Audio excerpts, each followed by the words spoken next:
Hey, good afternoon. This is Dr. Myers, Assistant Superintendent for Noble Public Schools. I am here with Mr. David Rowden, a high school technology teacher for us. He's been with the district for 10 years, 6 years doing IT work, and 4 years as the technology teacher at the high school.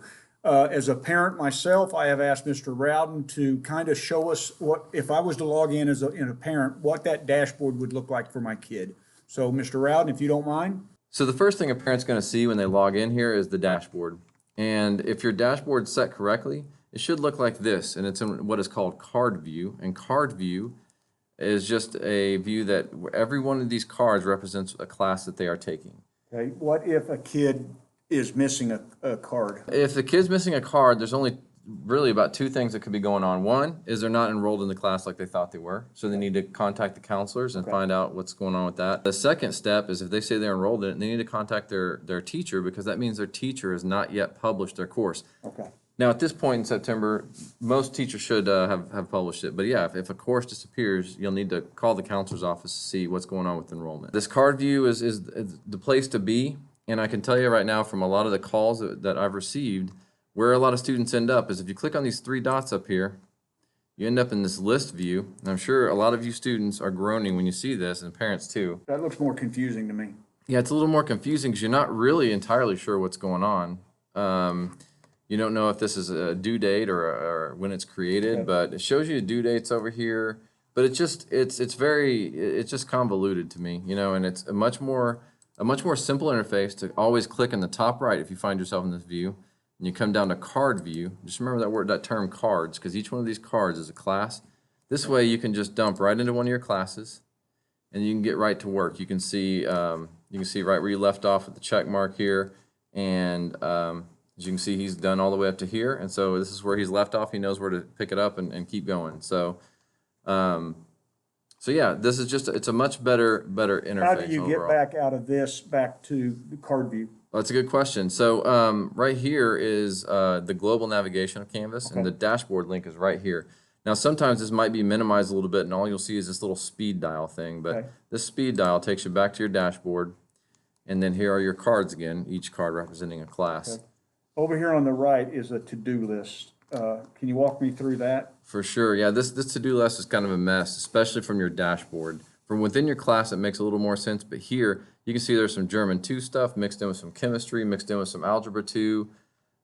It just kind of seems to be in whatever sort of order. And so it's not a great place to get the information for your classes and what's due next. The best place is to go into your courses and see what is the next thing you need to do. Okay, do I need to worry about over on the left? Do I need to worry about the course tab as much? Courses over here, you can also access your favorite courses from here, but this card view works just as well for that. And the calendar, though. Calendar should be useful, but what does it show me? So right now, you can see all of his classes are checked, right? So it's kind of nice if you know what you're looking at, right? So it's another thing that's a little more confusing, but all you're looking at in calendar view are strictly due dates.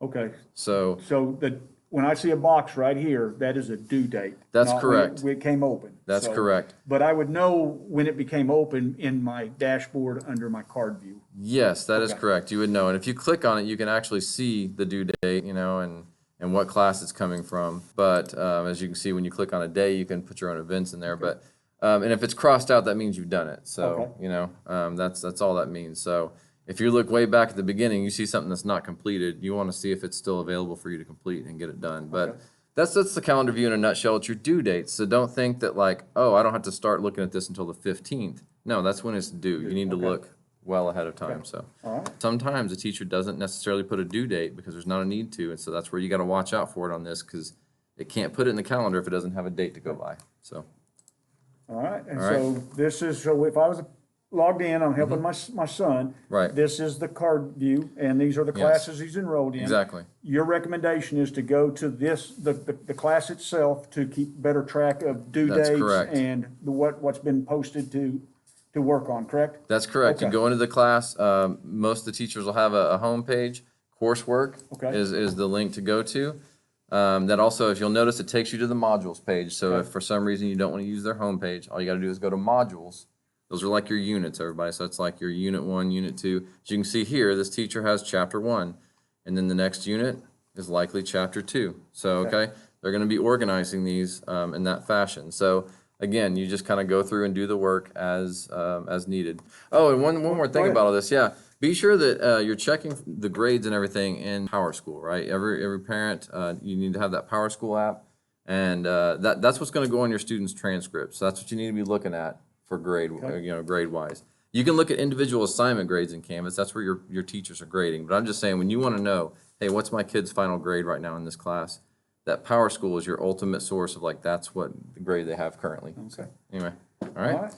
Well, hopefully this is a first of a few tutorials that we'll kind of shoot out to help parents and students alike through the Canvas dashboard. So with that said, y'all have a great day. Thank you. Thank you. Bye.